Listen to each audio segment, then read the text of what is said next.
How to recover permanently deleted notes on iPhone with or without backup. Let's jump right into the steps. Open Notes on your phone. Here you want to tap on Notes. Here are all the notes that you have saved.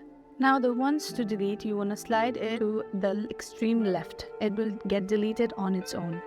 You want to keep on to that to the notes that you want to delete. Now you want to tap on Folders on the top left corner. Then you want to tap on Recently Deleted. So here are all the notes that you have deleted. To recover them, you want to slightly slide it to the left. Then you want to tap on File Like option, which is in blue color. After that, you want to tap on the selected folder, which will now recover your notes. You can do the same thing to other notes to recover them. Now you can see the notes has recovered.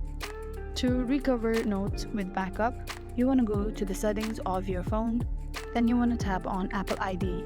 Then tap on iCloud. Then here tap on iCloud Backup. Make sure it is turned on, which will allow to back up all the things that is stored on your iCloud. And that is how you can recover permanently deleted notes on iPhone with or without backup. I really hope this video helped you out. Thank you so much for watching till the end.